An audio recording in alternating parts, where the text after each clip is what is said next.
আর সকালবেলা ফোনটা হাতে নিয়েছিলাম, তখন একটা ভিডিও চোখে পড়লো। তো আমার মনে হলো ভিডিওটা তোমাদের সাথে শেয়ার করি এবং ভিডিওটার যে মূল বিষয়বস্তু ছিল সেটা তোমাদের সাথে আলোচনা করি। তো ভিডিওটা প্রথমে তোমরা তাহলে দেখে নাও। জ্বরের ওষুধ দেওয়া ডাক্তার হতে চাই না।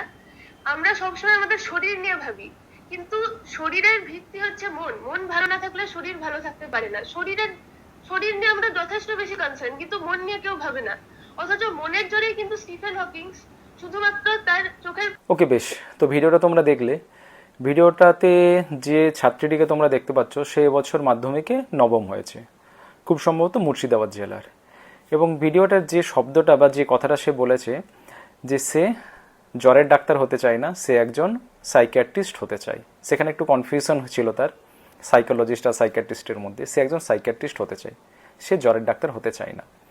তো এক্ষেত্রে সে হয়তো অনেকটাই ছোট বলা যায়, সবে মাধ্যমিক দিয়েছে, জীবনের প্রথম বড় পরীক্ষা। এবং ভিডিওটাতে যেটা দেখলাম, তার বাবা মা দুজনেই টিচার, মানে তার ব্যাকগ্রাউন্ডে কেউ ডাক্তার নেই, এইটুকুই বুঝলাম। এবং তার কথাবার্তা তো শুনেও যেটা প্রমাণিত হলো। এবং এই ভিডিওটাতে অনেকেই তাকে সাপোর্ট করেছে, এটা ভেবে যে হ্যাঁ, সাধারণ জ্বরের ডাক্তার হয়ে কি হবে, জ্বরের ডাক্তার তো সবাই হয়, তার থেকে ছোট বোনটি বরং সাইকিয়াট্রিস্ট হতে চেয়েছে, খুব ভালো কথা। তো এই ভিডিওটা আমি চাই যে শুধুমাত্র যে বোনটির কাছে পৌঁছে যাক তা নয়, তার সাথে ভিডিওটা যারা শেয়ার করেছে বা তাকে যারা সাপোর্ট করেছে তাদেরও কিছু জিনিস জানা দরকার, এই জানানোর জন্যই আমার এই ভিডিওটা। তো বেশ, এই যে সাধারণ জ্বরের ডাক্তার, তার মানে কি বোঝানো হচ্ছে? হতে পারে যে এমবিবিএস ডাক্তারের কথা বোঝানো হচ্ছে। আর এখন এমবিবিএস বলতে শুধু এমবিবিএস বোঝানো হয় না, এখন একটা কথা চালু হয়েছে, সেটা হলো প্লেন এমবিবিএস। অর্থাৎ সে একজন প্লেন এমবিবিএস ডাক্তার হতে চায় না, সে সাইকিয়াট্রিস্ট হতে চায়, সে মনের ডাক্তার হতে চায়। কিন্তু সাইকিয়াট্রিস্ট হতে গেলে আগে ওই প্লেন এমবিবিএসটাই হতে হয়। এমবিবিএস না করে কিন্তু এমডি করা যায় না। হয় সে জানে, না হলে সে জানে না। যদি সে জানে তার মানে সে প্রথমে এমবিবিএস করবে, তারপরে সে এমডি করবে। আর যদি সে না জেনে থাকে তাহলে তার জানা উচিত যে প্রথমে এমবিবিএস করে তারপর এমডিটা করতে হয়। এই এমবিবিএস করার জন্য কিন্তু আবার এক্সামে বসতে হয়, সে এক্সামও কিন্তু যথেষ্ট কঠিন। এবং তারপরে কাউন্সিলিং হয়, এবং তারপরে এমবিবিএস 5 বছর পড়ার পর এমবিবিএস প্রত্যেকটা রাত কাটানো, রাত জেগে পড়াশোনা করা, ভাইভার চাপ নেওয়া, তারপর এমবিবিএস পাশ করা, এবং তারপরে ইন্টার্নশিপের ডিউটি, যেখানে শুধুমাত্র ক্লিনিক্যাল নলেজ থাকলেই হয় না, প্র্যাকটিক্যালি পেশেন্ট ম্যানেজ করা অনেক স্ট্রাগল করতে হয়। এবং তারপরে পিজির প্রিপারেশন, তারপরে এমডি করতে হয়, এবং তারপরে সে সাইকিয়াট্রিস্ট হতে পারবে। তো এই লম্বা প্রসেসের মধ্যে দিয়ে যেতে হয়। এবং সেক্ষেত্রে একজন প্লেন এমবিবিএস, এই শব্দটা কিন্তু খুবই বেমানান লাগছে। আসলে তুমি মেডিকেল ফিল্ডে আসোনি, তাই হয়তো এই কথাটা বলতে পারছো, বা অনেকে যারা সাপোর্ট করছেন তারা হয়তো মেডিকেল ফিল্ডে কেউ আসেননি, বা তাদের কোনো রিলেটিভ এই মুহূর্তে কি এমবিবিএস করছে না, তাই এই কথাটা অনেকেই বলে দেয়। কিন্তু কেউ যদি নিজের কোনো আত্মীয় এমবিবিএস করে তখনই বুঝতে পারবেন বা বুঝতে পারা যায় যে এমবিবিএস করাটাও কিন্তু খুব একটা সহজ নয়। এরপরে আসি পরের প্রসঙ্গে। পরের প্রসঙ্গে আমি যেটা বলতে চাইছি সেটা হলো, আমি ধরে নিলাম তুমি এমডি করেই নিলে সাইকিয়াট্রিস্টে, ওকে। কিন্তু শুধু জ্বরের চিকিৎসা কি শুধুমাত্র একজন এমবিবিএসই করে? না, জ্বরের চিকিৎসা শুধুমাত্র একজন এমবিবিএসও করে না। জ্বরের বিভিন্ন কারণ হতে পারে। এই যে ধরে নিলাম ইউরিনারি ট্র্যাক্ট ইনফেকশন হলো, জ্বর হলো, ট্রিটমেন্ট করলে সেরে গেল, কিন্তু ইউরিনারি ট্র্যাক্ট ইনফেকশন ধরো সারলো না, সেটা অ্যাকুট পাইলোনেফ্রাইটিস হয়ে গেল, কিডনিতে ইনফেকশন ছড়িয়ে গেল, তখনও তো জ্বর হবে। সেই জ্বরের ট্রিটমেন্ট কে করবে? সেই জ্বরের ট্রিটমেন্ট করবেন কিন্তু একজন নেফ্রোলজিস্ট। অর্থাৎ এমবিবিএস করতে হবে, তারপর জেনারেল মেডিসিনে এমডি করতে হবে, যেটা কিন্তু সাইকিয়াট্রিস্টের থেকেও বা সাইকিয়াট্রিতে র্যাঙ্ক করার থেকেও বেশি কঠিন কিন্তু ইন্টারনাল মেডিসিনে র্যাঙ্ক করা। এমডি করার পরে তারপর আবার নেফ্রোলজিতে ডিএম করতে হয়।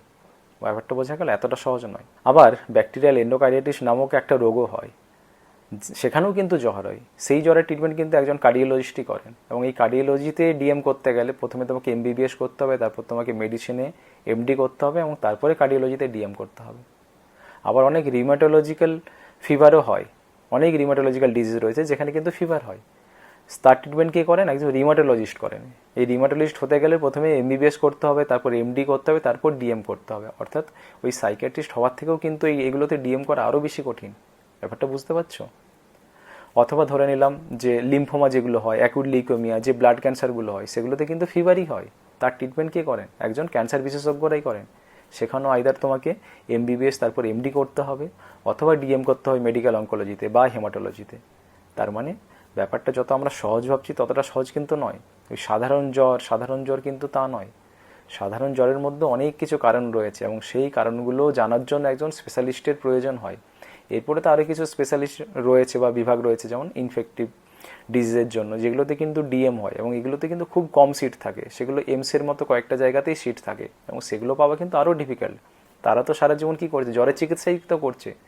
ইনফেক্টিভ ডিজিজে তো জেনারেলি ফিভারই হয়, তার মানে জ্বরের ডাক্তার হতে চায় না, এই কথাটা কিন্তু যারা জ্বরের চিকিৎসা করছেন তাদের দিক থেকে যদি দেখি, কথাটা কিন্তু তাদেরকে ছোট করা হচ্ছে।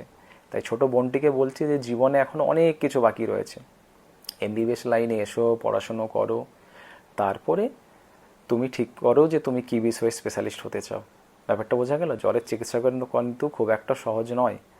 আর একটা কথা বলতে অবশ্যই চাই, তুমি 9th হয়েছো, কংগ্রাচুলেশনস, কিন্তু নলেজ কিন্তু আমাদের অহংকারটাকে কমিয়ে দেয়। তাই নলেজ যত বাড়বে অহংকার তত কমবে। ওকে, এইটুকুই বলার। আর আমার একটা ভিডিও রয়েছে, একটা ইন্টারভিউ আমি করেছিলাম, সেখানে আমাদের স্টুডেন্ট ন্যাশনাল মেডিকেল কলেজে, তখন তারা ফার্স্ট ইয়ারের স্টুডেন্ট ছিল, তার মধ্যে অনেকে সিবিএসসি বোর্ডে ওয়েস্টবেঙ্গলের মধ্যে ফার্স্ট হয়েছিল, অল ইন্ডিয়ার মধ্যে সেকেন্ড হয়েছে, ওয়েস্টবেঙ্গলের মধ্যে 5th হয়েছে, 6th হয়েছে, এরকম স্টুডেন্টও কিন্তু রয়েছে। তাদের ভিডিওটা দেখে নিও, কীভাবে কথা বলতে হয়, কীভাবে পরিমার্জিত হতে হয়, কীভাবে ব্যবহার করতে হয়, ভিডিওটার মাধ্যমেই কিন্তু তোমরা জানতে পারবে। ব্যাপারটা বোঝা গেল? তাই ছোটো বোনটিকে বলছি, জীবন এখন অনেক বড়, ভালোভাবে পড়াশোনা করো, অবশ্যই এমবিবিএস করো, এমডি করো এবং মেডিকেল কলেজে এসো। কোনো না কোনো দিন আশা করি তোমার সাথে দেখা হবে, আর ভিডিওটা আশা করি তোমার কাছে চলে যাবে।